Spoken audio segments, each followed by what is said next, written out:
let's say you had a data mining engine, and the options were, I want this data mining engine to find a solution for 20 markets with this defined level of capital. Then you ask it, I want to find the optimal data mining solution with 500 markets with that same level of capital. What you'll find is that the data mining solution for the 20 markets is going to come up with many more trades for those 20 markets. It's going to be assigning risk higher for those 20 markets because it's going to be trying to optimally allocate that capital for those 20 markets.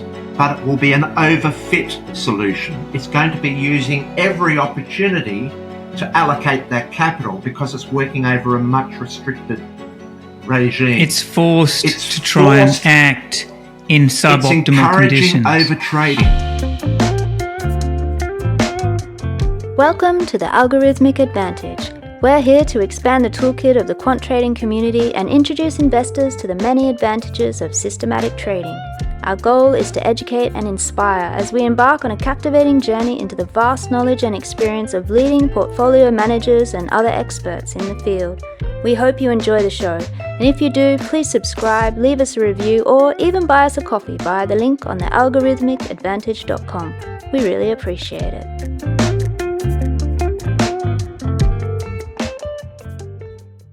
Welcome to the Algorithmic Advantage again, everyone. Today is a special first episode in what we'll call the Traders Think Tank, where we have a few of us gathered around the table to discuss a particular topic and to really deep dive into it.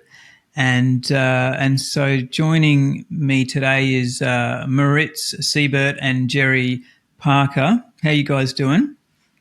Very well. Hey, Simon, how are you? Yes. Very well.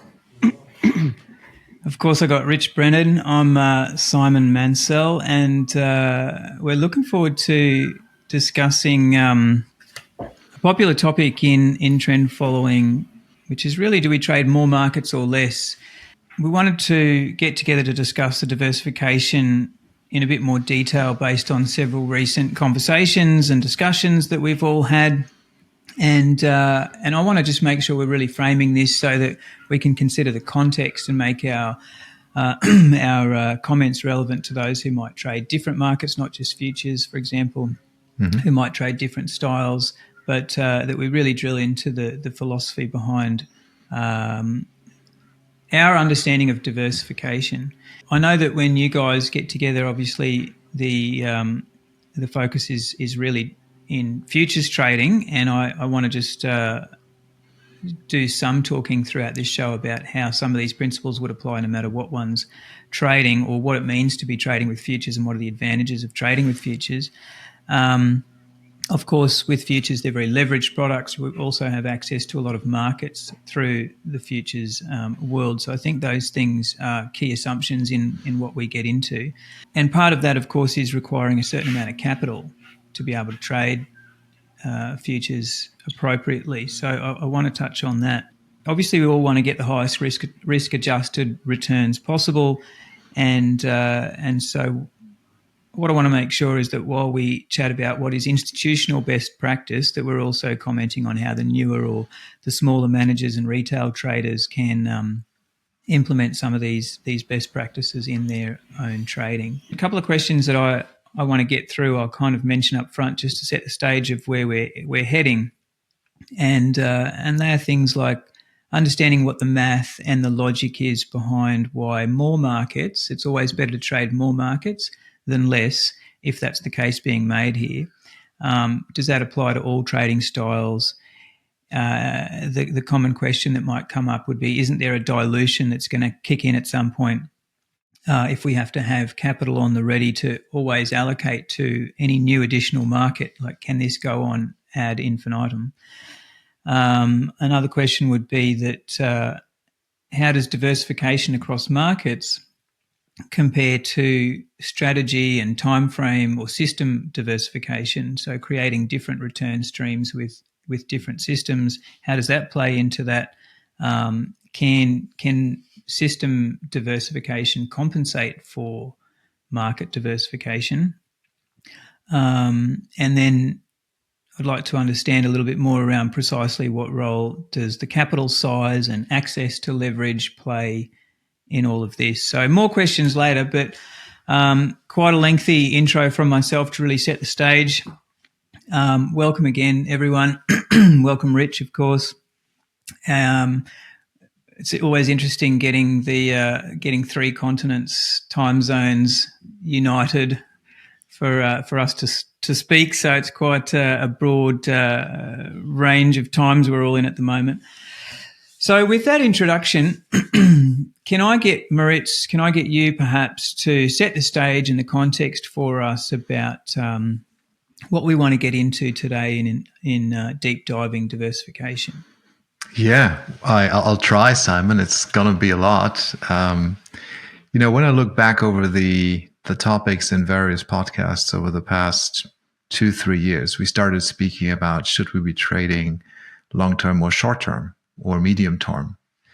Are breakouts better than moving averages? Like all these type of questions we've discussed, and we kind of agreed that, okay, one person does it one way, another person does it another way, and maybe longer term generally produces better returns. And we've put these topics kind of like to the side. And then it seems to me that over the past 9 to 12 months, something like that, there's 3 sticky topics that don't seem to go away, that take up a lot of time. And one of them is, how many markets should one trade? Are the alternative markets better than the traditional markets? Is trading fewer markets less dilutive than trading more markets? Is it better, whatever better means? Does dynamic position sizing make sense? And we're going round and round and round with this, kind of like every week. And it seems that we have different opinions, and it makes sense, I guess, for us to put our view forward to the extent that we can also back it up quantitatively, statistically, why we think these things make sense. But one thing that you've just mentioned in your intro, I think what we should be, in terms of setting the stage, when we speak within the context and within the guardrails of trend following, diversified, systematic trend following.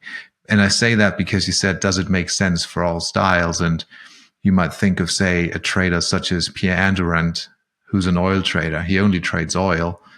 Probably doesn't make much sense for him to trade corn and the DAX index because that's not his specialty. And if there is an arbitrage trader trading lean hogs versus cattle, then trading the oil markets probably doesn't make a lot of sense. So we're putting everything into the context of systematic trend following. Now, let's categorize it, or maybe let's start with 2 thoughts where I think I can be very clear and there's mathematical backing for our reasoning. One is diversification. More markets, more time frames, more systems. All of that, more is better. That diversification is gratis. It doesn't cost you anything. The computer runs a few more lines of code. Yes, and we'll get into things such as, capital constraints. At what point, if you have a funded strategy such as cash equities, do you run out of cash? At some point, nobody has unlimited capital.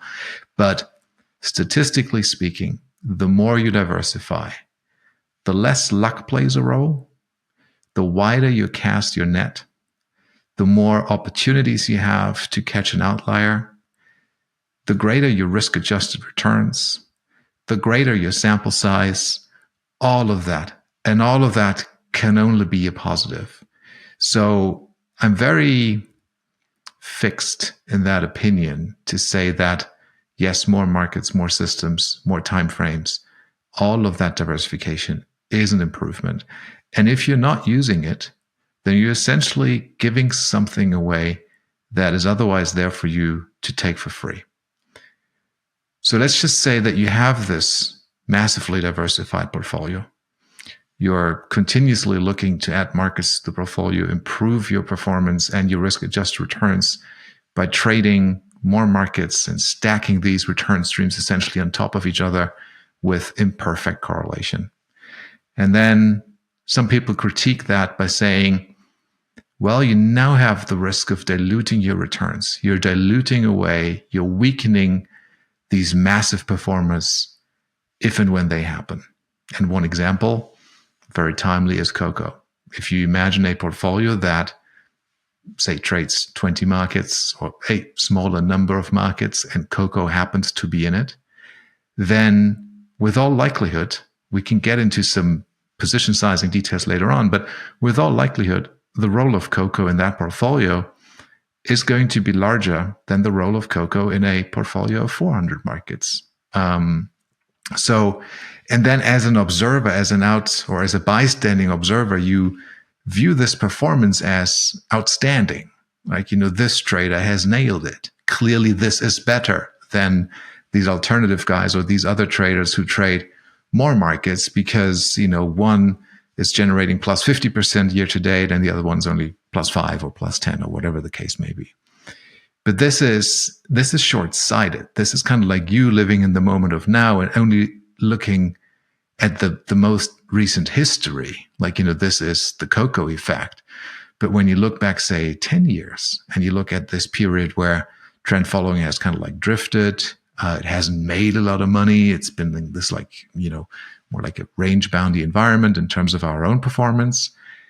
Then more markets during that period of time, and I've tested this, is always better, is always more consistent, produces better returns than a portfolio of fewer markets where luck plays a much larger role.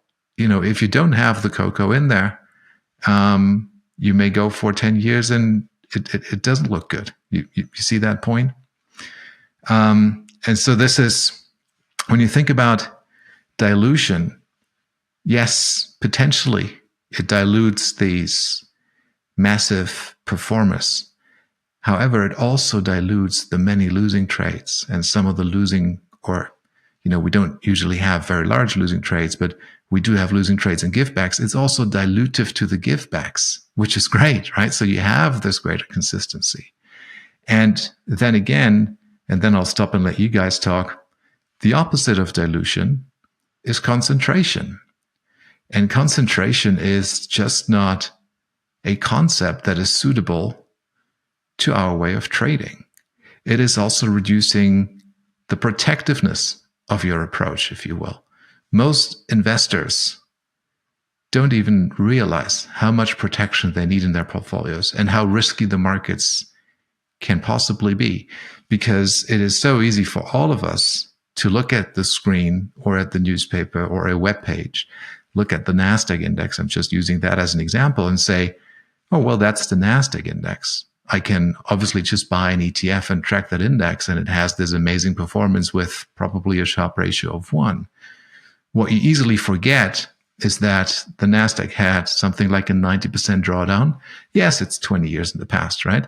But as a human being, you will probably discount this as, oh yeah, well, it went down 90%, but look at what has happened since. It has gone up, and it has recently made all-time highs. So it's not a problem. I can just, buy the NASDAQ and I'll be fine. I could have lived through that. Yeah, no you problem. can, exactly. You say that's easy. It's kind of like when you watch the Olympics and somebody does a pole jump, 5 meter 50, and you go like with your chips and your beer and your couch, you go, oh, that's easy. I can do this. Well, you can't, right?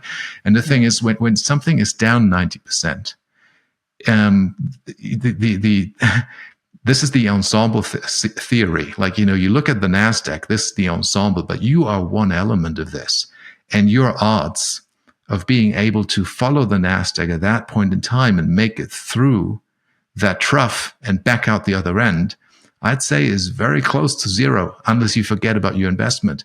The moment you make only one iota, a little bit of a teeny tiny change to that portfolio, means that you are now no longer part of that ensemble. You will be having a different performance, and in all likelihood, a worse performance, because you're coming out of that drawdown with less lifting power, as Rich would say, right? And that just destroys your compounding effect over time. So this protection that you get by running a maximally diversified approach to not even get into these situations where you have to make these decisions is incredibly valuable. It's very important. And I think it's underappreciated by many investors that only look at recent performance and go like, well, cocoa has made 50% for one trader and not for the other, so clearly I go for that one. But beware of the instance when it goes the other way. you will like the dilution of the losses. You don't like the dilution of the profits. But it's, it's one coin and two sides of it. I'll let you guys talk now. That was, otherwise it becomes we a monologue. needed a good intro, and that's totally fine. Really appreciate that, Moritz. So let's press into it a little deeper. One of the questions that I had was around, all right, when we talk about trading more markets, let's say we talk about trading 500 rather than 50. In the context of say, a lot of stock traders, they might be watching 5,000 stocks on the market on any given day, and those stocks will be in their watch list. But how many they're actively trading at any one time is 1, 2, 10. So there's a small difference between, I guess, their universe that they're watching and the universe that they'll actually trade, and of course they're allocating capital more intensively to the trades they actually put on, and so if they've got a bunch of really good trades on, at that point they run out of capital. And if another really good trade comes along, then they don't have the capital left to deploy to that one unless they exit one of the existing trades, say. So I just want to understand a little more the difference between, I guess, having a large watch list where you are assessing and looking for outliers across a large range of instruments versus a large traded universe where, say, strategies are deployed on each market and therefore utilising capital even if that market isn't moving. And how does that work? So happy for anyone to really chip in and help me out with that. I'm not sure whether Jerry or Rich, you want to take a stab at it. Look, from my perspective, Simon, the idea of a watch list versus the idea of the fixed universe is the same in my world of trend following. So I apply these models universally across any liquid market. So you could talk about my universe as being a watch list, or you could talk about it as being a fixed universe. It basically encapsulates as many liquid markets as I can obtain in that watch list.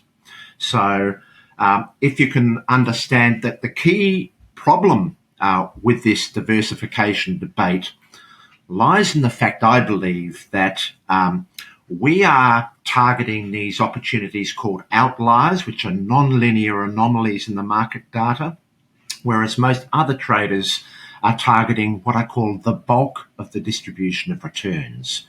We're trading the tail regions of the distribution of returns. So under this philosophy of targeting the tails, we're not participating in the markets at all times. We're only waiting until our signals from our universal systems trigger an entry into a particular liquid market. So the universe, or the watch list, can be as wide as we like. And that therefore allows us to participate widely for these non-linear anomalies. So there are two things working here. One is there are correlation benefits that we're seeking through this wide participation with our signals in a lot of different instruments. And then there's these outliers which we are targeting. So if we restrict our universe to, say, 20 markets, and we find that there are significant outliers emerging in markets that are not covered by our watch list or our fixed universe, we are missing out on those opportunities. So the idea of this very wide maximal diversification across any liquid market, because any liquid market displays these tail properties, is that we are trying to reduce hindsight bias. We're trying to reduce selection bias, and we're giving as wide a possible coverage as possible with our process. Then on top of that, we've got the correlation benefits being achieved by our systems, time frame diversification and market diversification, which is allowing us to much more effectively allocate our capital across this huge selection of possible universes. So the way I view this is there's two things going on here. There's allocation of capital, which our process is basically preserving capital for these material events. And then when it actually gets onto so there's preservation of capital with our strategy because, for instance, when we compare this to a strategy that deploys, say, they've got $200,000, they've got 20 markets, they deploy 10,000 per market, say in the stock market, they're fully utilizing their capital. There's an assumption there that markets are always offering the same potential at all points in time to be able to allocate that full capital at all points in time. What we're doing by trading these leveraged instruments is our capital exposure goes up and goes down in relation to the opportunities that are being presented by the signals in the market. So if there are no trending opportunities in our entire watch list, we have minimal participation. So therefore, we're avoiding the bulk of the distribution of returns. By only focusing on signals that give us the possibility that we are trading some materially trending event that in hindsight we can refer to as an outlier, because we can never know when we're riding an outlier, but by only participating in material trends, we are significantly reducing our opportunities to only include areas that are close to the tails of the distribution. And so under this maximal diversification, we're widely hunting for these outliers. We're getting all of the correlation benefits that a normal traditional person would get from trading lots of different assets. But the key thing here is to remember these outliers are what makes us differ from the normal assumptions associated with diversification. And the normal assumptions come out of Markowitz's theory, comes out of the assumptions from Sharpe, the assumptions from modern portfolio theory. And the assumptions there were always that the expectation of any market was the same over the long term. This is where we stand aside and say, well, no, because we're targeting outliers, the expectation is undefined. We do not know where our next outliers are going to come from.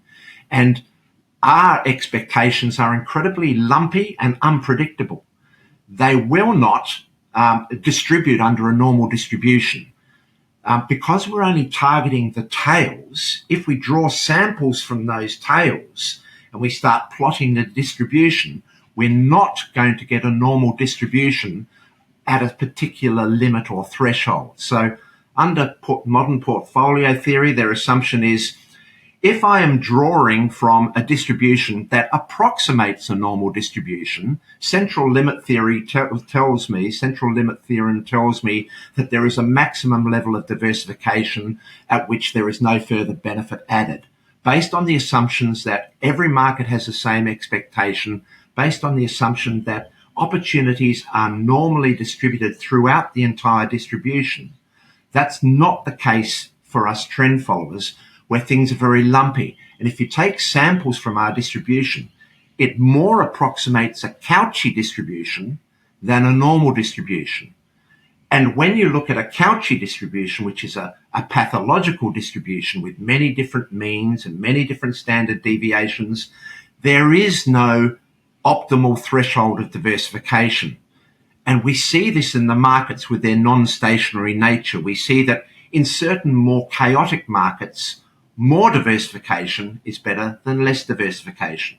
But in very predictable regimes, less diversification is better than more diversification.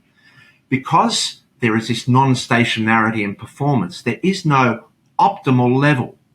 And so in effect, the argument that there is this optimal level of diversification is based on the economic assumptions arising from Markowitz, the theoretical assumptions.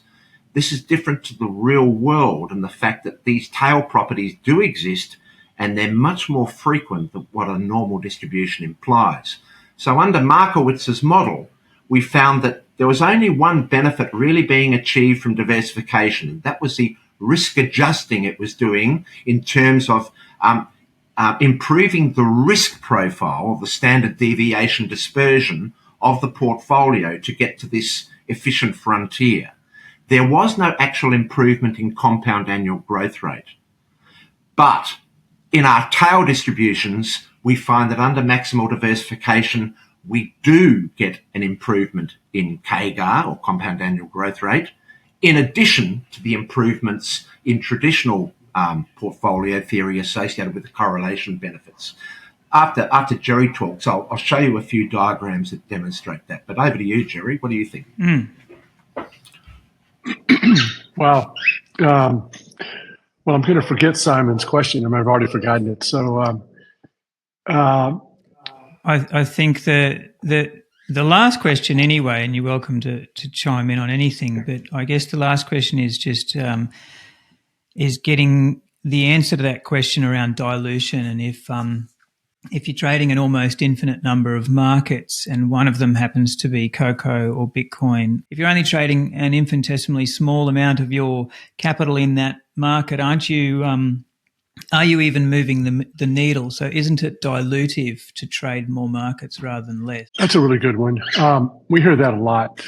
I would just say to start off that some of these answers that I give, especially, are going to be due to maybe fit just with trend following or just with systematic trading, even maybe just with people who let profits run and don't have correlation and volatility management throughout the trade. There was a podcast I listened to recently where I think accurately the person said CTAs have been selling cocoa all year.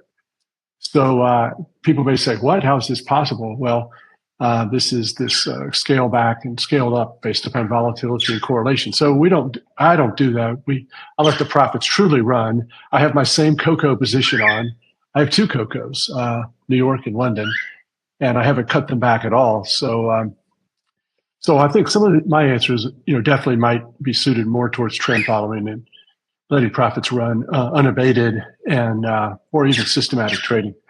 But I think one of the core ideas here then has got to be, I think it's been mentioned already, that about 5 to 10% of the trades are going to be outliers. So if you have a portfolio of 100 or 400 or 50, you're going to get your 5 to 10%. So is each individual trade diluted? Is my cocoa unfortunately diluted? Yes. But is my overall profit this year, or there's a good chance this year would be no, and certainly over a 5-10 year period, no, of course not. As long as that truth that we think that it's going to hold, that, as Rich said, he's interested in trading and participating in trends in any market, all markets. They all have the same possibility to have a trend. And we're not, even if they didn't, I mean, we can't predict which ones are going to be the big trend. I mean, cocoa, its results of cocoa were that it had been probably the worst performing trend following market out there, one of the worst commodities out there. And yet we kept it in there because we believe that regardless of historical performance and the history of a market and the trading that we've had in a market, that it still can have these big outliers. And so I think once you understand that it's not 15 markets or 5 markets, it's 5 to 10% of the markets or the trades that you do, especially for the classic trend follower, is going to, you can rest and you can be at ease when it comes to, am I diluting? Yes, you certainly are diluting your cocoa, but not diluting your overall performance. And as it's already been said, the overall performance is going to be smoother. It's going to be more consistent on an annual basis. And we're going to need that as classic trend followers with all the drawdowns and all the volatility that's not being scaled back. Rather than adding more parameters and more rules, we say no to that. One entry, one exit, and a stop loss possibly, and lots of markets. I think just one point there, and Richard has made a extremely important point in that we're not involved in all the markets at all times because we're targeting these tails. We're selectively choosing the markets which we want to be long or short. And that then constitutes our portfolio.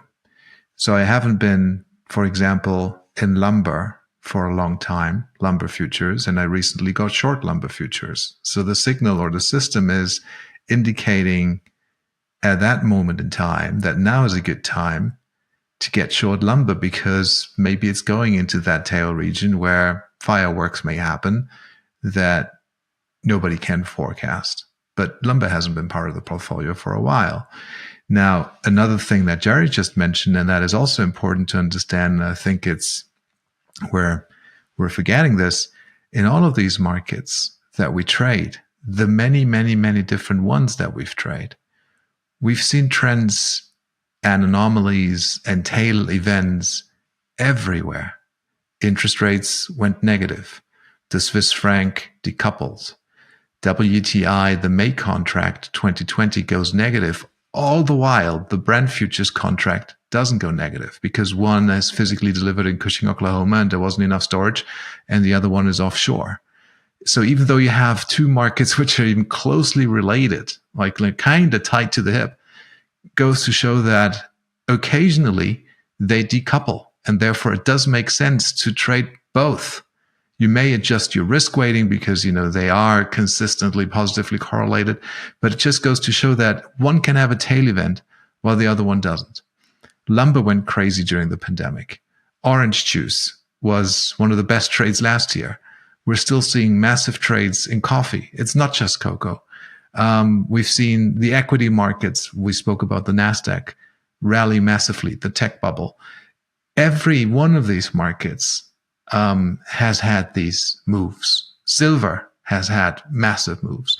So it just goes to show that the more of these idiosyncratic, independent markets you trade, the more balls you hit as a tennis player, the wider you cast your net, the more like you encapsulate the entire market universe, the greater your odds of catching one of these. And this is where the music plays. This is incredibly valuable to do this. And it also reduces the role of luck, and it improves your system statistics simply through the fact of adding sample size to it. Imagine you only traded one market. You'd have a sample size of whatever, a dozen, maybe 25, 30 trades as a long-term trend follower on like one market. Clearly, the more markets you add to that statistical body of evidence, and you become more confident that over time, not at any day, but over time, you should be able to crystallize your edge, and you will also have a better experience in periods where the system isn't performing so well. Obviously, we do have these periods. We all have these periods. But imagine a system that's dependent on 1, 2, 3, 4, 5 markets, something like that. You could very easily imagine a 20, 30-year period where nothing happens just because there's nothing happening in exactly these markets that you've just decided to pick. Nobody keeps at it for 30 years. Your clients don't keep at it for 30 years. So there's, to me, this argument of, or you're giving something up because you're diluting your returns. That just doesn't make sense. I cannot come to terms with that. It is statistically, conceptually, I think logically, a statement that is true, a truism, that the more you diversify and the more markets you trade and systems and all that type of stuff, the better it is and the easier it will be for you to crystallize your edge.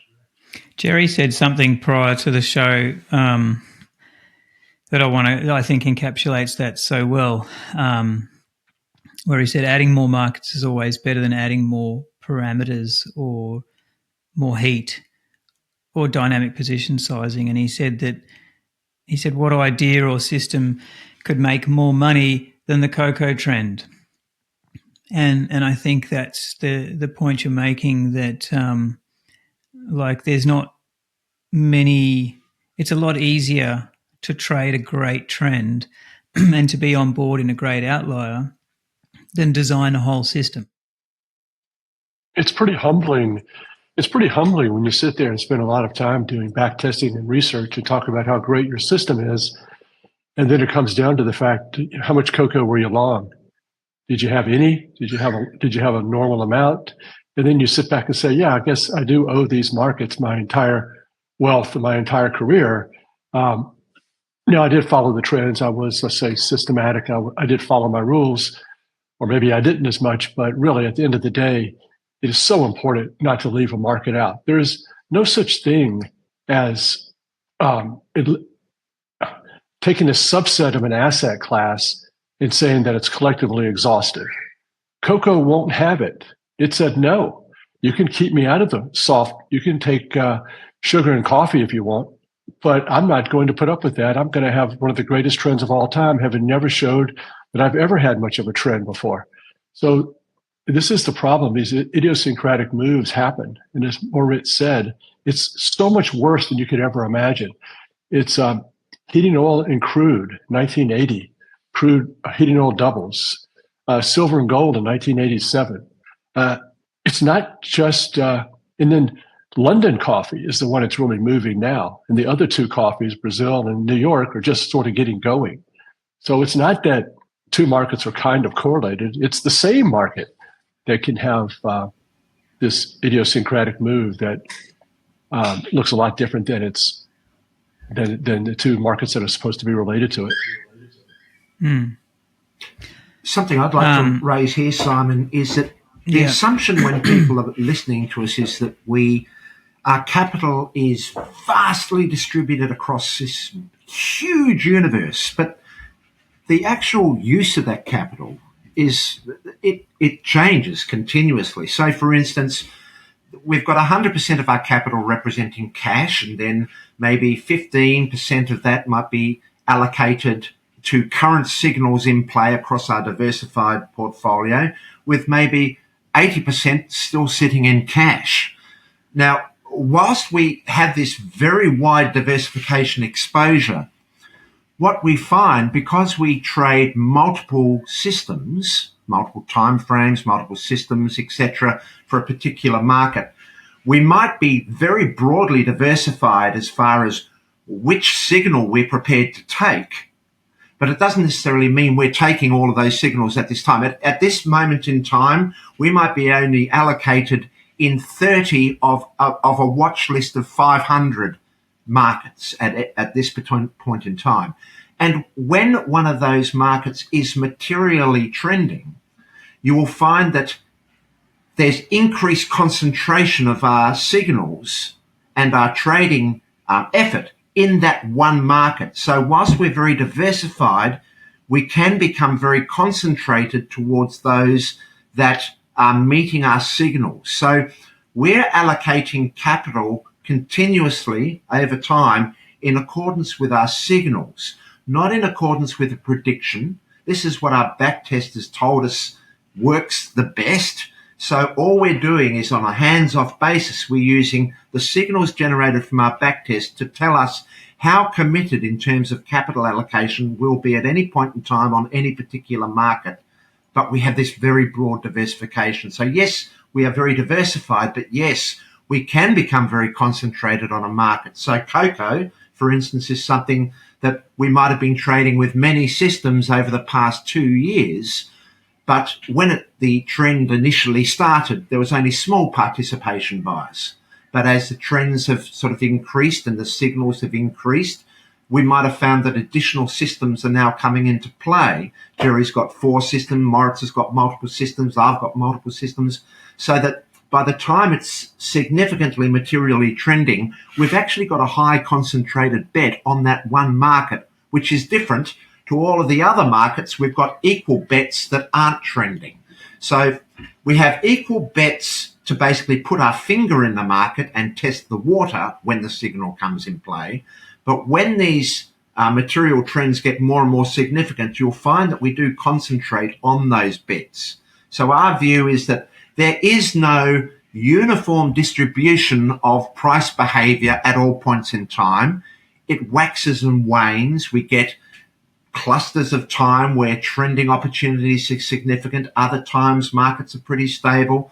So you'll find our capital commitments continually varying in accordance with the way our diversified systems are deploying themselves. So we've got this continual moving needle of our capital allocation. And we're always preserving capital in our portfolios to take on new opportunities as they arise. because we're only deploying a fixed component of our capital in actual trading activity with a balance held in cash, always looking for the next outlier to participate in. So we're never limited, we're never held back by a market that suddenly is offering an outlier. We say, oh, we've run out of money, we can't allocate to that. We're always in a position to do that through this particular process we're talking about.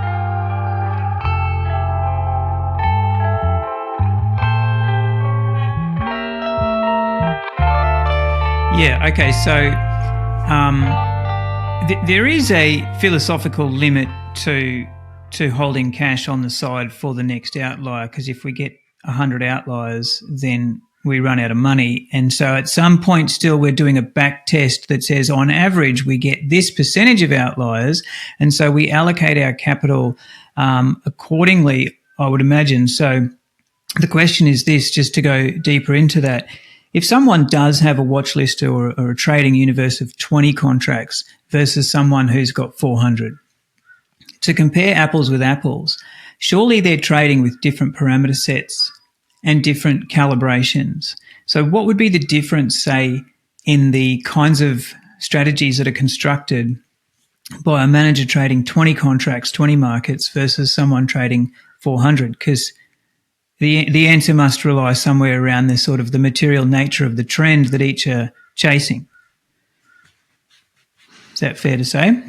Yeah. So I guess what you would generally see is that depending on preferences, a trader that trades 20 markets can put more risk into a single trade, risk more basis points of core capital at trade inception than a trader risking 400 markets, simply because the fact that the trader trading 400 markets could theoretically, even though it's unlikely, but theoretically end up being exposed to all 400 markets, maybe even the same size. So you have this massively, risky portfolio, which increases then the risk of ruin. But there's two forces that are balancing or kind of like, working against each other. One is, yes, with every additional market that you trade, you essentially increase the volatility, the margin volatility of the portfolio. But you also add diversification to the portfolio.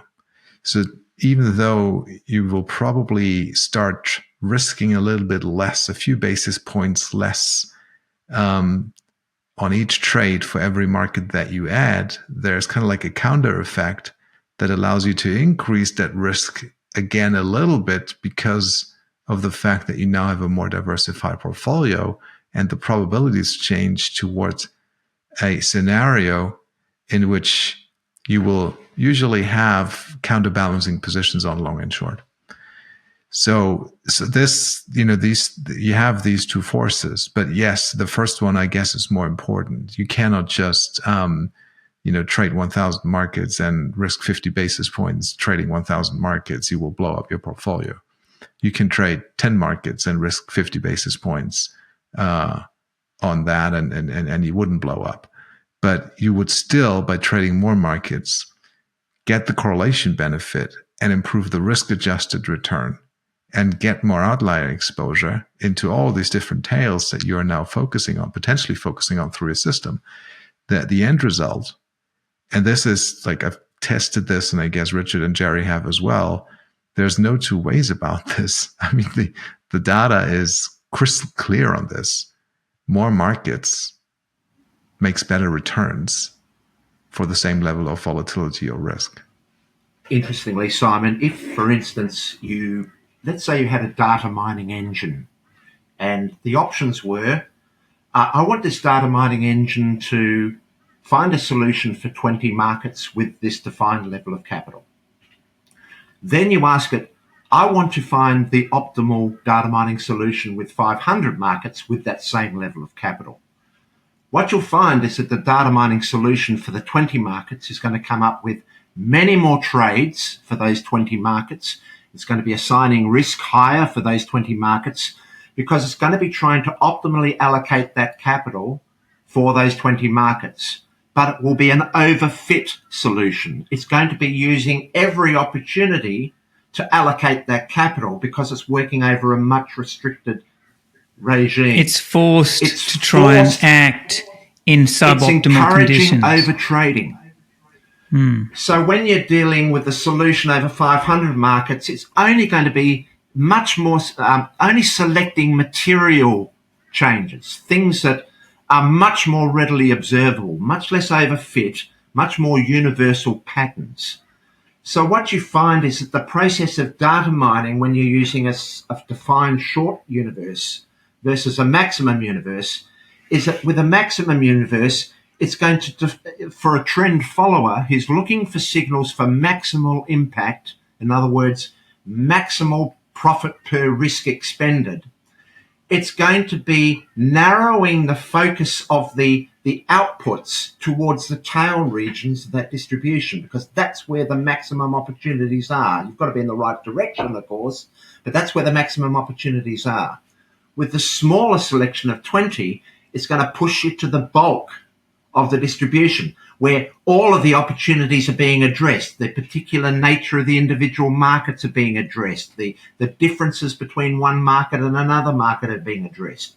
What we're saying is those small signals are things that cause us to overtrade, give us whipsaws. We want to be away from that and only focus on these material properties that all liquid markets portray. And so under that data mining theoretical, you'll see the outcomes are different based on how many markets you're trading with what level of capital, and how it's being efficiently, how the data mining process is most efficiently allocating that capital. We're more likely to be focused on the idiosyncratic nature of a particular instrument or the noise at the smaller level than the movements that really do move the needle. That's right. That's right. So another aspect of this that's been mentioned then is model diversification. So what's the relationship of diversifying the types or the numbers of models that we trade with the number of markets that we trade? So, for example, the question might be, is it equivalent to trade 20 markets with 20 systems as to trade, say, 400 markets with one system, if both have, say, 400 return streams? What's the difference there, and what role does the system diversification play in all this? It's a good question. I don't know the answer to it. It would be pretty easy to figure out. I've just never done it in the back test, but I'm glad I don't have to face that issue, because it's there's no reason not to trade one system. You can trade at least two. I trade 400 markets times 4. The problem, and they're all trend following models, and they're kind of in an optimal look back period where they're all making good money. They all make about the same amount of money. So I'm in a bind because they're all long cocoa. Well, what do you mean you're in a bind? That's really good. Oh yeah, that is good. But the question had something to do with diversification. And so for long periods of time, the more successful the trade is, the less diversification we have based upon these models. And stepping into this cocoa trade, the short-term breakout and the medium-term breakout and then the long-term breakout and the extra long-term breakout is it's the most irrelevant thing in the world right now, because I'm long with a gazillion dollars of profit in this cocoa. So, and all these systems are 100% correlated every single day. So at the very end of the trade, we don't know when that's going to be. We will get some diversification. The short-term system may get out. It's obviously going to get out the quickest. It's going to, that could be good or bad. It could turn around and go back to new highs and keep going, or it could start to crash. And the longest term system will be the most underperforming of the 4 systems. So we get this sort of P&L, profit and loss diversification, but in a great ensemble of trend following systems, you kind of want them all to be correlated in a big trend like cocoa. So I think you do it, but there's limited payoff. And but in these big trends, I think this is where people get this idea that exits are more important than entries. And that is because even though the 4 systems make the same amount of money over a 30, 40-year period, this particular trade means so much to me. And if my short-term system gets out quicker and does really well, because cocoa keeps crashing, I'm going to be very happy about this, even though it's somewhat irrelevant over the long term, but it's sort of important in this particular year or month. So I'm a fan of doing it all, but I'm more obsessed with more markets. Rich? I was going to say, look, the aim of our game is to have a diversified portfolio of the most uncorrelated markets we can find, but as broadly distributed as possible. Correlation is very important. And what I find is that system diversification breaks down market correlation, allowing you, I'll explain what I mean. Let's say we have one trend following system applied to crude oil. We apply that same trend following system to Brent oil. So I've got one system applied to crude and Brent. The trade outcomes from that trade activity are going to be very highly correlated because they're the same models being applied to two highly correlated markets. So the trade outcomes are actually going to be very highly correlated. But now let's say you've got 10 uniquely developed trend following systems applied to crude and 10 uniquely defined systems, the same systems, but 10 others applied to Brent. So what we've now got is, instead of 1 and 1, we've now got 10 and 10. The trade distribution of all of those 10 is going to be, overall, summated, is going to be significantly different for crude than it is for Brent, because small variations in these otherwise highly correlated markets are going to have significant effects with these 10 different systems. Some are going to stay in, some are going to be whipsawed out. The net result of the trade distribution outcomes from the 10 on Brent and 10 of crude is going to be significantly less correlated than the one system applied to Brent and the one system applied to crude. So because the system diversification is breaking down the market correlation properties between the two to produce these fairly uncorrelated trade distributions, it now allows us to include both Brent and crude in our portfolios because we're less concerned about their correlated market properties. So system diversification is a way to enhance the uncorrelated properties that exist in your portfolio, allowing you to diversify wider over your markets. So with 10 systems, trend following systems, I might be able to expand, let's say, up to Jerry's 500 confidently and not being so concerned about the level of market correlation that exists in the markets I'm choosing. So I might actually be able to choose markets that are less uncorrelated than others. Now, a problem with the traditional portfolio, if you're just looking at correlation properties, is that as you're adding more and more markets, the nature of those markets as a summated total do tend to become more and more correlated over time. And it's harder to find less correlated markets to bring into your portfolio as you've got more. So once Jerry's covered all of his stocks, it's harder to find new stocks to add in because you're looking at them saying, well, they're pretty similar to these ones because of these factors or whatever. So that's the problem. But with system diversification, that breaks all of that down, allowing you not to be so concerned about that and widen your universe even further. So there's all of these benefits of system diversification to consider in addition. But I will say that market diversification is the priority here. So with people with limited capital, first focus on getting market diversification across uncorrelated markets before you start looking at using system diversification or allocating your capital to system diversification to allow you to go wider, if you know what I mean. I suppose too that the system diversification provides more survival power when there aren't outliers happening. So if we've got more models at work, we're probably increasing our odds of generating profit during periods whilst we're waiting for the more extreme outliers. Would that be fair? I just think if you're trading one system, on a market, you can find that system gets whipsawed in and out quite regularly based on its configured parameters, the constraints of the system. Now, that can be detrimental to you in terms of, this is another point in selection bias. With 10 trend following systems that are all uniquely configured, catching different aspects of that materially trending series, as a sum total, there's going to be less overfit than a single system trying to take all of that edge away from that material outlier, that market outlier. So it reduces selection bias. It also helps to distribute outliers across the time series better than them all being clustered in the one point. So, for instance, cocoa, I think I started participating in cocoa 2 years ago or so, or maybe 1.5 years ago with some simple trend following systems.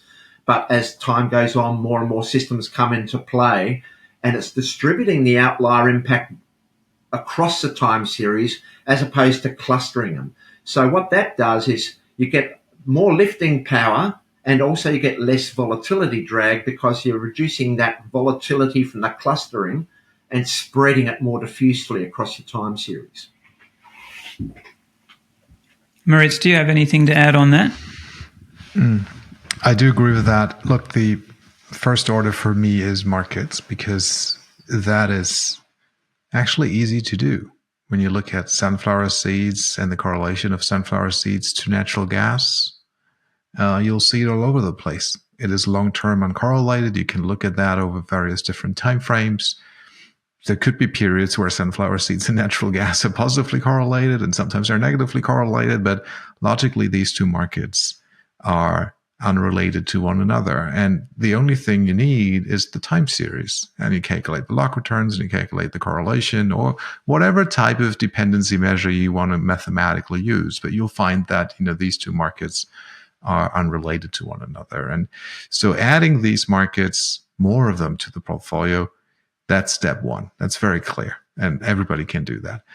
Now it becomes a bit more challenging with the systems, because now it becomes a question of how correlated are your systems to one another. If you're trading a 180-day breakout system and you trade a 179-day breakout system with all the other configurations being exactly the same, the diversification benefit you get is very, very, very close to zero. And there may only be like one instance in 1,000 years where one system gives you a signal and the other one doesn't, right?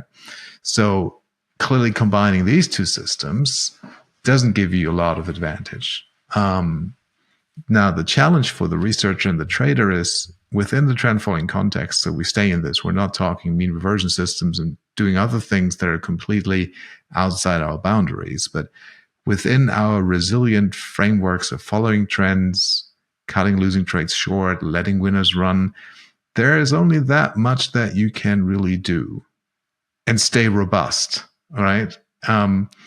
This is also one of the reasons why we are on a pure trend following side positively correlated to one another. Most trend following traders have a correlation of 0.6 to 0.8 to the SocGen CTA index. Yes, there is single manager risk and there are episodic returns and dispersion. Of course, all of that is true. And right now is a good, proof for that. But over the long run, it is more a question of how much risk do people trade, and they come out ahead because they, traded higher volatility and they also generate more returns. But the correlation is high and relatively persistently high for trend following traders. So there's only that much that we can gain by trading these different time frames and systems. But there is a gain to be had, and it is meaningful, and it is especially valuable during periods where you have a less trending environment, or where there is abrupt reversals in price, and one system may get you out and the other system may keep you in the trade so you don't lose the position, which, by the way, is also a thing. Like losing a position sounds like, oh yeah, I've lost the positions, but losing a position may not be good. Maybe the good thing is to stay in the position. So this is how I see this. And then before I forget one train of thought, but I wanted to make that point. It kind of comes back to dilution, but I forgot to make that point. In our case, and so this gets into the and Jerry mentioned he didn't touch his cocoa position from the get-go. Like he initiated the position with a number N of lots, and he has rolled these lots over time from expiration to expiration, but he kept, I think this is what you said, Jerry, you kept the same quantity from inception to the present day. Now, what happens if we use Jerry's example? Jerry trades the most markets out of all of us, the hundreds of markets that he trades, including the single stocks. So, knowing Jerry, I guess he puts the same amount of risk in cocoa as he puts in other markets. So cocoa at trade inception, appropriately sized based on a volatility measure such as the average true range. At inception, Jerry's P&L from that trade is zero, like everybody else's P&L from that trade is zero. It now starts to develop. Now cocoa has gone parabolic. Nobody could have forecast that, but it's now trading at $11,000 per ton. So let's just say that Jerry initiated the trade, making round numbers, I don't know what the level is, at 2,000. I'm just making that number up, somewhere around that level, right? And Jerry doesn't adjust his position size. So what has happened is that a trade, and let's again use round numbers to make the calculation easy, cocoa, assume, has gone from 2,000 to 10,000, which it has. It has notionally quintupled. It has done a 5x on its notional size. And in all likelihood, and this is also what we're seeing, the average true range of cocoa is now massively larger than what the average true range of cocoa used to be when Jerry initiated the trade 18, 24, something like that month ago. So because of the fact that he doesn't dial down the position size, that it doesn't sell into strength, that he is a hardcore trend follower, that, doesn't prematurely exit winning trades and keeps at it, by definition, the value or the notional contribution, the notional weight of that cocoa position in Jerry's portfolio relative to everything else has now become larger because nothing has performed as well as cocoa. Maybe OJ is the second, right? But compared to, say, I don't know, sugar, well, whatever, pick another market that hasn't done much. Cocoa is large. It's not diluting anything. It is moving the needle. And the same is true for me. So if you keep the position and you allow it, you're not scared of going into the tails, because volatility in the tails is unpredictable, uncontrollable. It goes, it's like it's a coin toss every single day. But because of the way that we've structured our trade, now our outlier exposure is always positive. We don't allow the negative outlier exposure because we cut the loser short. So we're synthetically long volatility. So it's enjoyable for us to have that. And therefore, because Jerry has not adjusted his trade based on heat, correlation, volatility, value at risk, or whatever other traders might be doing, and we can get into the differences in these approaches, he hasn't.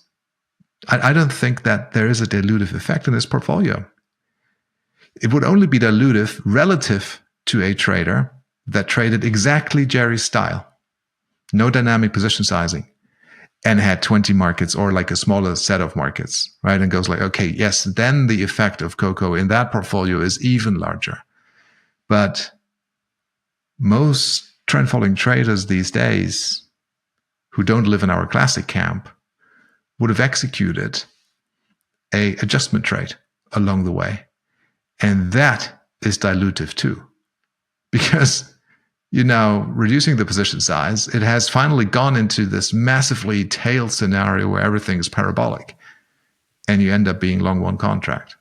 Speak a little bit, Moritz, to the idea that if you are going to dynamically adjust like that, ideally you could separate you could separate the P&L out from those actions and show us that as compared to the raw trade, and confirm statistically that that is additive to your returns. You've commented on something like that before. Yes. So this, in my opinion, is missing from the conversation, and it's one thing which I believe investors don't request from the managers, but maybe they should. A separation of their return streams from show me the P&L of your pure trend following system. One entry, one exit, one stop loss, or whatever, like the core pure trend system. Nothing else. No overlays, no adjustment trades, no drawdown management roles, none of that type of stuff. The pure trend system. Show me that P&L. I'd like to see this. And now show me the P&L of that same thing with the additional adjustment trades that you're doing based on whatever measure or parameter set you're using. And let's compare the two. Now, you've never seen a bad backtest, but it is not, I would say, I would not put a bet on saying that the performance of the adjusted system is going to be better than the performance of the unadjusted system. Ask yourself, if you're in our camp of business, what's your edge? If your edge is in detecting trends and designing and trading systematic trend following systems, researching these systems, developing them over time, then do that. Is your edge really in vol trading, correlation management, value at risk trading, dynamic position sizing, which we know for a fact is not for free? You're crossing bid offers, sometimes at least, you're paying commissions. This is not cost-free to execute. And then see if it's really adding value. And yes, I mean, what's also, I think, missing from the discussion, and maybe we are guilty of that ourselves, is a clear distinction of the approaches that could possibly be used. Because, we say, okay, you vol control, you vol target, you correlation control. It is not exactly clear what that means, because, then you hear other people say, oh, well, we're not doing it that way. Maybe we used to do it that way, but we're now doing it, based on other techniques, which are more rooted in, say, value at risk or something like that, or equity at risk. But from the numbers that I've looked at, everybody, of course, can look at their own numbers, but the original volatility control or volatility targeting techniques, whereby on a periodic basis, potentially daily, you're adjusting single positions and all portfolio positions in such way that you are matching a predefined volatility target. That is a very expensive technique to execute because it runs very frequently. And in a diversified trend following portfolio that trades many, many different markets, it does not add to the returns. In fact, it increases the average loss per trade. If you do it that way, that is numbers that we can put out there. That is, statistically provable that is the case. This is a technique which investment banks, QIS providers use, because that allows them to then write options or sell structured notes that have capital protected elements in it to their clients, because then they know that they have an underlying instrument which is at a certain level of volatility on which they can price the option, and there's no implied versus realized volatility risk because they take that risk away through that design. Now, you could also use, value at risk, other type of volatility measures, even going down margin to equity, which at the end of the day is also dependent on volatility, because your broker will increase the margin requirements if market volatility goes up, right? These techniques, I haven't really found anything that would make our return streams better and improve the returns, improve our systems. In fact, these systems, I think, trick you into executing mean reverting trades, taking profits early, paying for that stuff. And then when I separate these return streams, you go like, oh, looks like I'm not a good volatility correlation, blah, blah, blah trader, so I shouldn't be doing that. There's another, and then I'll stop because that becomes lengthy. Obviously, you could say within the concepts of risk management, I do something, or within the context of dynamic position sizing, whatever dynamic position sizing is. As soon as you touch your position after trade inception, it is a dynamic alteration or an adjustment trade. Now, some traders might not target volatility, and they may look at, the equity at risk or the give back risk, some measure of what's the last price to a stop. And maybe you have a rule whereby you say, I don't want the risk of one market to be greater than X, or I don't want it on a percentage basis to be greater than X relative to the next or to the other risks I have in the portfolio, so that at every day I have roughly an equal expectation of P&L and risk or volatility from all the markets in my portfolio. The end result, of course, is that you reduce the size of cocoa because that has the greatest give back risk, right? And now the question is, did you just reduce it and do nothing else, or do you increase, other positions in lieu of that in order to kind of like keep things even keeled? That I don't. This is where there cannot be a proof. That is the subjective thing, because there is no one common rule whereby it's like, oh, this is the way it must be done, and therefore we can objectively and logically show one is good and the other one isn't. Whereas in the first two streams, topical streams that we discussed, more markets, more systems, dilution, all that type of stuff, I think that argument, and Richard has explained it brilliantly, that argument can be made, that more markets is better and more systems is better. And there's, I'd say there's no two ways about it. But in that DPS stuff, yes, you can always be critiqued by another one saying, oh, well, I do it in a different way. I do it in this very eloquent way within my risk management context, and therefore it is improving returns. But I would just encourage every investor to say, like, show me the pure result of just this overlay or this risk management technique, and let's see what it adds.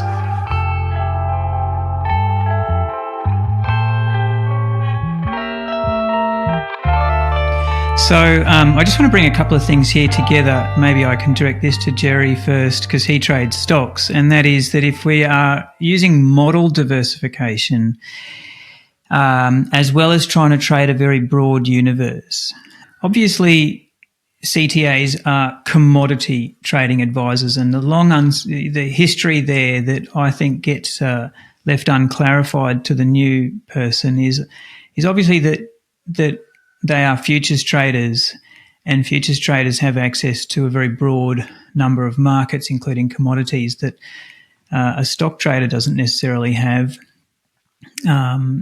The stocks can all be obviously a lot higher correlated, but in terms of doing some stock trading as Jerry does, there's a broad universe of stocks to choose from.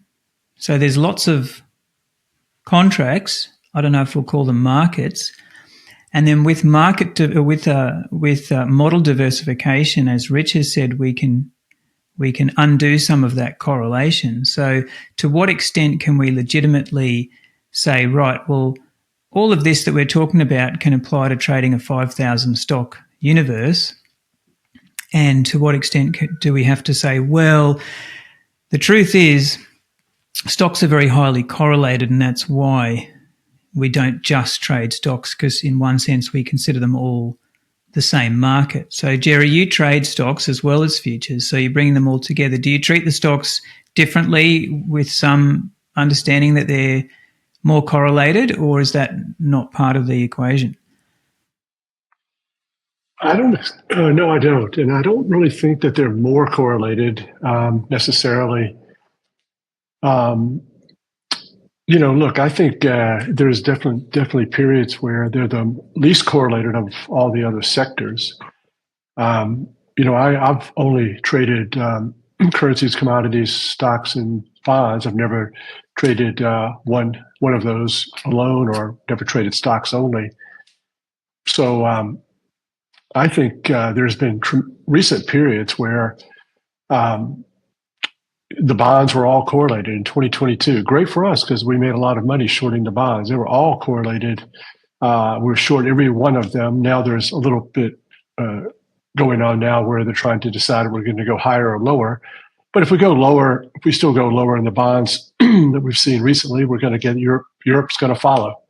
Asia's going to follow. And There's been a period of times, not that distance, 21, 22 maybe, where we were short every currency across the board.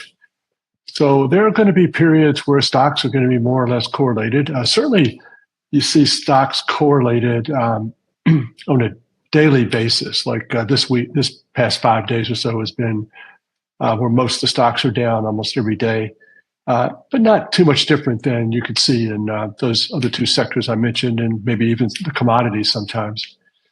There was a period in COVID where every market, we were long about every market, and every market went down. Not just the stocks, but the other three sectors as well. So I think it's just incumbent upon the person who's going to trade stocks to take advantage of the thousands and thousands of stocks that are out there, decide which ones are going to trade. And the stocks that I trade around mid cap and small cap, not illiquid at all, they don't really look like the S&P, the performance of the S&P. They're very different. And the most important part about the different system approach to try to gain more diversification is the fact that we're actually trend following, because I always have some longs and shorts on, and I have some stocks in my universe that I don't have a position on at all. So if we were just long, there would be a lot more correlation. But the flat positions and the short positions, reduce the problem with correlation. But look, just being long something, sometimes all the longs go down, and the same with the shorts. Sometimes they just all go up. So just try to spread it out as much as you can. We trade the most amount of markets possible, and yet we don't really care that much about the diversification in the normal way. We don't try to optimize the allocations and the diversification. I've never done a back test to figure out which ones were the most profitable or the most diversifying. And yet, because we're hunting these outliers, and we know that when we're doing that, two stocks in the same industry that are very correlated and have always been correlated, one can have a big move and the other one won't. So it really is unique to how we approach things with the trend following and the outliers, that it's not wrong to trade 50 markets or 20 markets or 100 markets. It's just better to trade as many as you possibly can. There's no downside to it. There's no opportunity cost of trading more and more markets, especially with these long-term systems that we have, where we don't do a lot of trades. I average one trade per year in a market with these longer-term systems, and it just would take a long time for my weak edge, the weak edge of trend following, to play out over, if I only traded less than 100 markets, let's say. So what we're trying to do is we're trying to cheat this time by cramming as many of these small bets into a year, not just doing 20 trades, but doing 400 trades in a year. So we can, so our edge and the edge we have with these bets will play out over shorter periods of time. And this is the way we can cheat the system, cheat the problem with trading long-term systems and having a weak edge and waiting years and years for each individual market to have its trend. It took Coco maybe 20 years to have a big outlier trend. It's like playing blackjack. If you play one hand or 10 hands versus playing 200. And so over time, the more you play, the more trials you have and opportunities you have to show your edge to the market, the more likely that you're going to have a profitable period. There's an advantage to the smaller trader in one sense, that they can trade less liquid contracts. But I just want to talk a little bit to the smaller traders and capital constraints. So if we are trying to have that broader universe as possible, and we're trading futures, possibly futures and stocks, are there some numbers around minimum capital required to get moving with a sensible portfolio? Because for each contract that you're trading, not only is there the margin, but if you're risking X ATRs for each stop, and those positions, those contracts represent very large tick sizes, then there's quite some capital involved in being able to deploy to more and more markets and take on more and more heat. So, I get that you guys are maybe well past this, but if you could comment on what the smaller trader would need to do to go through those steps to make a start, and what's necessary to make those first steps. Well, it's easy with stocks because you can buy one share. Stocks are pretty easy. You can borrow money if you need to get leverage and to be able to take all the trades, because sometimes your portfolio kind of shrinks and expands. It's shrinking and expanding based upon these trends. So sometimes the small trader may want to avail themselves of the normal leverage that you can get with stocks. And then I encourage people to look into commodity ETFs and bond ETFs and maybe even currency ETFs, and try to build a portfolio of all of those sectors, and don't be afraid to do the shorts as well. I think it's kind of funny. I think that every CTA, a licensed CTA, none of them trade stocks with a trend following program. I think every retail person who likes trend following, they probably only trade stocks. So I don't think trading, if you want to trade stocks, you're probably going to have a pretty easy go of it because the futures contracts are large. And if you have, at certain levels of capital, all you can afford to do is just buy one contract across the board. You don't get the advantage that we have of using the ATR and sizing the positions and that sort of stuff that we've already talked about. Rich, thanks, Jerry. Rich, you were going to add to that? The limitations of capital was one of the main reasons I set up my ATS trading solutions, which was to give retail traders the opportunity to practice the principles of the very successful fund managers in our space of diversified systematic trend following, but to do it with a product that allows them to obtain significant diversification, but at low relative cost. So that's why we looked at trading CFDs, which is another leverage-based product. But there are certain additional costs associated with CFDs, but you've got to weigh up whether those additional costs of trading CFDs is outweighed by the diversification benefits achieved by diversification using these CFDs. And quite clearly, my research concluded, yes, it is something very viable. So you can achieve massive diversification with capital of, say, $100,000 to $200,000. As opposed to, say, entry into the futures market where you might have a minimum capital requirement to get sufficient diversification, say, of $1 million versus, Jerry's into stocks as well and all of those things. Look, just before I forget it, Jerry raised a very good point. And I think there's a bit of confusion here, and I just want to clarify. So when people look at Jerry and they say, you've got 50% of your portfolio allocated towards stocks. Aren't stocks very highly correlated? The key thing Jerry brought up here, and this is really important, is we don't trade market price, we trade trends. So we mentioned before how we only participate when we're in a material trend, and we go either long or short. Now, so correlation to us is not what the market is necessarily doing. And yes, stocks can display correlated properties in periods of downturn. When you go to the boards of the exchange, you'll see them all red during bear routes. All of the markets are red. But we're trading the trends within that movement. The same as in bull markets, we're trading the trends within that movement. So the correlation we worry about is our trade correlations.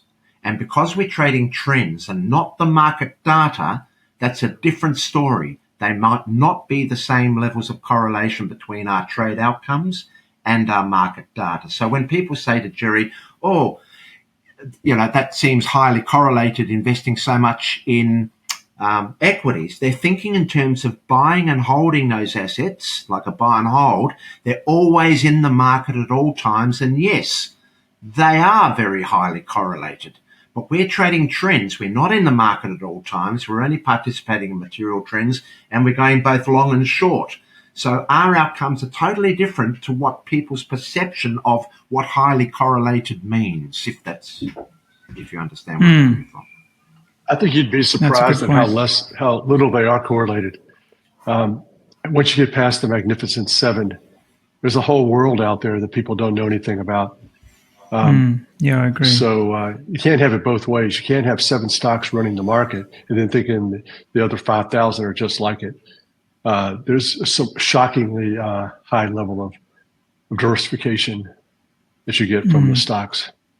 And I was just thinking, Jerry, trend following on top of it. You've just recently, it's not just been cocoa, you've had Eli Lilly, you've had that perfume company you invested in.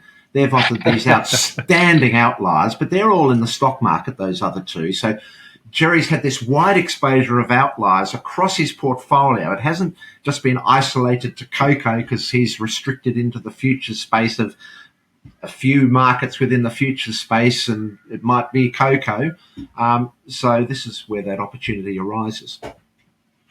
I wanted to say one more thing that I forgot to say, and that is back to the betting. And that's what we're doing. The small bet size, that's Rich's line. I love that line.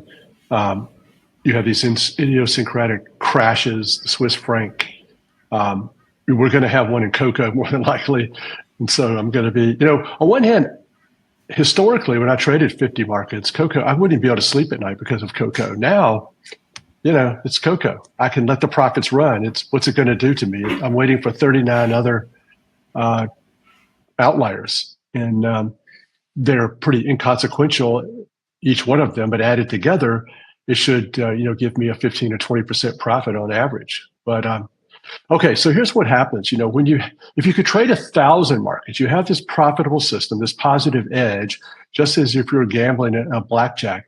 If you could trade 1,000 markets, what you're essentially doing is increasing your chances as you're going to make money every single month or every single quarter or every single year. And they don't even have to be tremendously uncorrelated because, once again, we trade crude and Brent. But they're really correlated. Yeah, they are. But I trade 398 other markets too, or maybe 998 other markets one of these days. And so what if they're correlated? It's not even a blip on the screen, but one of these days, one of my 5 to 10% outliers could be one or the other. It may not be both. As Maritz has already pointed out, Brent, the WTI going below zero. So I think that's just something to keep in mind, that as we're approaching thousands of markets that we're trading, if it was even possible, which it's not, I don't think now. And I don't think you want to get into a situation where you think you really have the type of diversification we want by making your stocks 90% or 80% of your portfolio. So let's keep it kind of cool and realize that we do want a meaningful contribution from the FX and fixed income and the commodities. But I think it's kind of interesting that if you took a career's worth of trades, and when I was a CTA, I started traded 20 markets, then 50, then 100. If that was been my career, and that's all I ever did was 50 or 100 markets, if I took my entire career and was able to shove it into 1 year, every year would be positive. So this is what we can do by trading thousands or hundreds and hundreds. There is no reason not to try to do it. I may never get to a situation where I have a winning year every year or every quarter, a winning quarter, but I'm not going to stop trying. Just to touch on something you mentioned there, I guess that when we are choosing the markets that we will trade, we are trying to overlay some logic in there. We are trying to diversify and choose non-correlated markets, and hence your approach of merging stocks and futures. So it's a bit of both. There's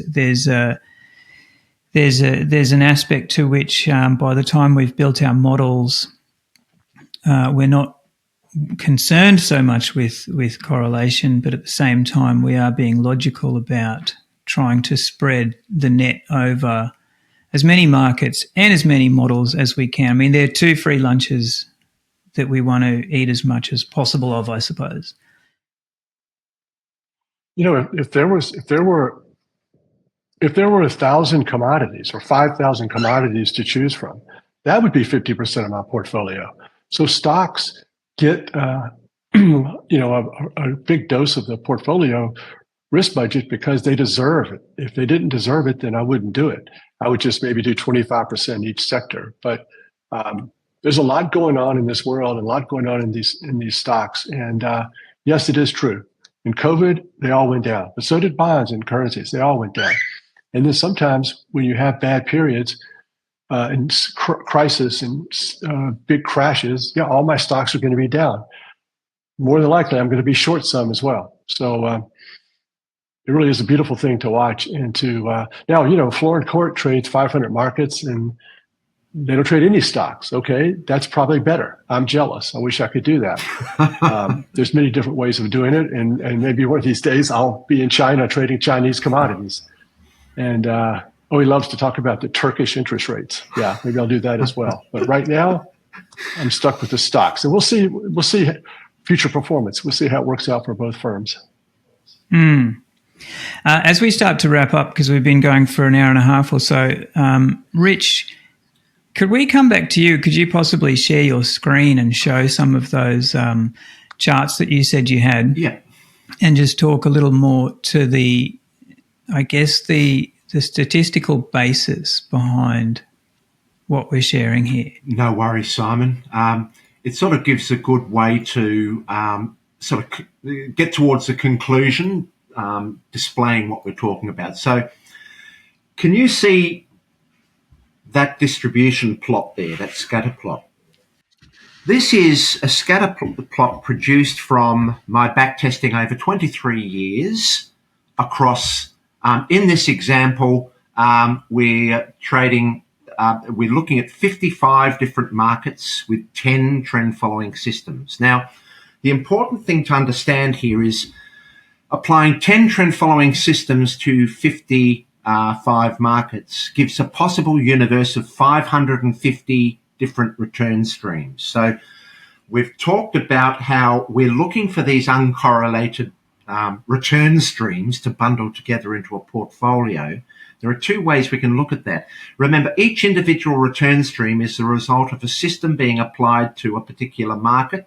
So in this case, with 10 trend following systems applied to 55 markets, there's a possible universe in this consideration of 55 markets. So what I've then done is I've taken random selections of those return streams from a possible available 550 in groups, randomized selection of groups. The first group is a group of 100 systems from a possible 550. That's displayed by the blue distribution plot. So each one of these blue points in this blue distribution plot that's widely distributed, the outside rim, is one possible portfolio selection of 100 return streams from that possible 550. So these are all randomly generated. So I'm just selecting a grouping of 100 return streams, this one, another one, another one, another one. Each one is unique, but you'll see how they're widely distributed. This is reflective of the fact that the performance of these portfolios is quite distributed and diverse, dispersed. They're not concentrated. So this gives us an idea that with this particular portfolio up here, which had a high compound annual growth rate over to the right here, the lower axis is compound annual growth rate, and the drawdown axis over here is on the left-hand side, the vertical axis. This one over here displays a high compound annual growth rate and a moderate drawdown, but that selection there, that 150, was quite optimal. If you're over this side, you'd have a very low compound annual growth rate for this particular selection of 100 from this possible configuration with a fairly low drawdown. See how dispersed those results are between the 2. Now, what we find as we increase the levels of diversification, we find that this dispersion concentrates. So this orange cloud of dots here is another 1,000 random portfolio selected, but this is a grouping of 200 return streams from that same possible 550 return streams. So you'll see that what happens as we are increasing the levels of diversification is we're getting a concentration. It's a bit like a sniper or on a shooting range going towards a target. You'll find that as we progressively lift the levels of diversification, we get a closer grouping of the possible dispersion of the options of available portfolios in that total selection. So this is showing that the stability of the portfolio significantly improves. But there's two things we've got to notice here, the compound annual growth rate and the drawdown. Now, what I want to demonstrate in this next slide I'm going to show you is what we've been discussing, in that as we are increasing the levels of the diversification, we're getting a few things. The correlation properties of that portfolio is concentrating the dispersion of our returns, but the outliers that we are getting in that wide selection without selection bias, because if you can imagine, if we're selecting from 100 possible return streams from 550, we might be missing significant outliers that are outside of that 100 selection. But as you're increasing the possible diversification amongst that finite total of 55, once we get up to 500 possible markets within that 550 return stream, so 500 from 550, that's this blue distribution. You'll see that dispersion is very low. There's consistency there. And what I'm going to show you now with this second plot is that the compound annual growth rate increases. We can sort of see that trend here, but it's much better displayed in the next slide I'm going to. So what I'll do, won't be a second. I'm just going to stop sharing that, and now I'm going to come to my next slide. Just to let you know, Rich, I'm not seeing the mouse on your screen, so you'll just have to verbally describe, I'll verbally describe where you're looking. And of course, for the audio listeners, the video is on either YouTube or Spotify if you want to pick these up, but we'll try to make sure that it's explained well enough for the audio listener as well. So that previous scatter plot was using the lower axis, the horizontal axis of compound annual growth rate, and the vertical axis of drawdown. Now, what we're doing here is we're trying to look at the impact of compound annual growth rate by normalizing the drawdown. So every one of those dots in that prior scatter plot has now been adjusted to be reflective of a 20% drawdown. So that therefore adjusts the associated compound annual growth rate associated with that portfolio. So here we see that every one of these dots in this entire chart here has been standardized to a 20% drawdown for that particular portfolio selection. Now you'll notice that there is a clear gradation of distributions here. With compound annual growth rate is the only thing we're looking at here. We see that as we are increasing or going higher in compound annual growth rate, our diversification has been increasing. So that lower band of options is from that portfolio selection of 100 variations amongst 550 return streams. That's how it distributes, that lower band. There's two things there. What's on the x-axis exactly, Rich? Sorry. So on the compound annual growth rate is what we're looking at. The x-axis, all we've done is we've sorted this distribution from high to low for each of the groupings, and we've just plotted it on this single graph. There is no horizontal axis here. This is just how the compound annual growth rate is on the left-hand side, and it's a sorted arrangement on this graph to visually show you how compound annual growth rate has been lifting with increased diversification, but also the dispersion has been reducing. So in that very lowest section here, we've got 100 from 550 return streams. This is how they all distribute with a common drawdown of 20%. You'll see that the band is quite wide, and also it goes from a fairly high level in the high sort on the left-hand side to a low level on the right-hand side. So it's quite highly dispersed, but it also has a lower average compound annual growth rate across every single one of those plots. The next level is the increase in diversification. The orange dots is 200 from 550. So the first thing to notice is we've increased the level of diversification twofold, effectively here. We've noticed that CAGR has significantly increased across every single one of those options.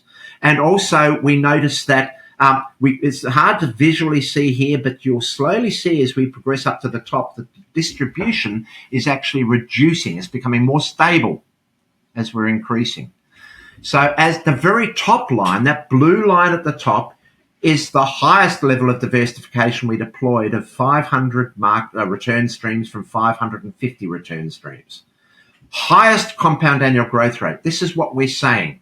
We're saying because we are targeting outliers, this is what's lifting our compound annual growth rate.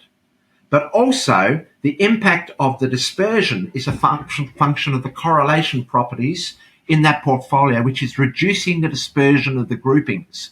And so if you look at that very top line, you'll notice it is much less dispersed. It's almost like a clear line than the lower levels of diversification. So this is much more stability in the portfolio. So Jerry's portfolio will be much more stable than someone with less diversification who'll find that they might be very successful in a certain period, but they might be very unsuccessful in another period. There's going to be high volatility and dispersion from the selection bias, etc. But as you increase the levels of diversification, stability improves, and also because you get a higher net impact of outliers in the distribution, it's always lifting the compound annual growth rate. Now, I've used 550 as my total universe here of return streams. Now, even though it's comprising both systems and markets, I could also view this as being 550 uncorrelated markets, not 50 uncorrelated markets and 10 trend following systems. The important thing here is the uncorrelated return streams. So this just shatters the illusion that a diversified portfolio of 60 markets is optimal, because this clearly shows that over the 23 years of this test, it's always improved with increasing levels of diversification. The other thing to note is that diversification, or the levels of diversification, change in different regimes. So in very almost unpredictable, more chaotic regimes, you need greater levels of diversification than in much more predictable regimes or volatility suppressed regimes. You need lower levels of diversification. But the bottom line is there is no detriment to being over-diversified in a low volatility regime. All it means is that you cap out with the benefits. It doesn't deteriorate your benefits, it just caps you out. So there is no real cost to that. So go, Jerry. Rich, is a lot of the reason this is happening the way the chart is showing it is because the more frequent profits, the smoothness of the returns that allows for the compounding to be higher? Yes, so this goes against the argument of dilution. So, Jerry, what I'm saying is that because we're targeting these things called outliers, these nonlinear anomalies, we're not dealing with the bulk of the distribution. Dilution applies to the bulk of the distribution. But when we're dealing with outliers, which are of undefined magnitude, the more outliers, nonlinear anomalies, we can actually get representative in our distribution, the more it's going to lift our CAGR. So, and there's a couple of things happening here, Jerry. I guess to Jerry's question too, this is equalised for the 20% drawdown. So in a sense, they're normalised, even though some are trading more. Well, a couple of things. When you look at compound annual growth rate over the long term, with higher levels of diversification, you are basically improving the risk-adjusted metrics of that entire compilation. You're getting lower relative drawdowns because you've got many more markets that are uncorrelated to reduce those drawdown impacts. And that reduces what they call the volatility drag on the portfolio. So you're getting a lifting compound annual growth rate over 23 years because you're more diversified, because you're smoother, because you've got more diversification, you're more stable, you're smoother, and you're getting a greater representation of outliers in your distribution. Thanks, Rich. I love bringing the science into it. Really appreciate it. Guys, just because we've been chatting for so long, I think let me know if there's something you want to finish off with. But otherwise, we should really wrap it up and leave it for the next time. But as usual, I really appreciate hanging out with you guys and learning the wisdom of classic trend following. It's always a pleasure. Thank you. It's been great to be here. This is our pleasure. Yes. I think it's been really valuable, really informative, just to deep dive this a bit further. So this is the nature of the Traders Think Tank sessions we hope to do here on the Algo Advantage. We'll do more with other trading panels in future and just deep dive specific topics and rather than just cover things off superficially, we can really drill into assumptions and the math and the science behind it, which is what we all love to do. So, all right, gentlemen, thanks once again. Appreciate everyone coming at such diverse times. Thanks very much, guys. Thank you. Look forward to doing it again soon. Thanks for staying up late, especially to Maritz. Yep. All right, guys. It's been fun. Thanks again. Thanks. We should remind you that the conversations on this show are informal and for entertainment purposes only. Certainly any general advice you may hear is obviously not specific to your needs, goals or objectives, so nothing discussed on the show should be considered as investment advice. If you want that, you'll need to actually do your own research and speak with your financial advisor. Remember, trading can be extremely risky and past performance is not necessarily indicative of future returns. If you enjoyed the show, please subscribe or leave us a review, and if you have any questions or feedback, we'd love to hear from you. Bye for now.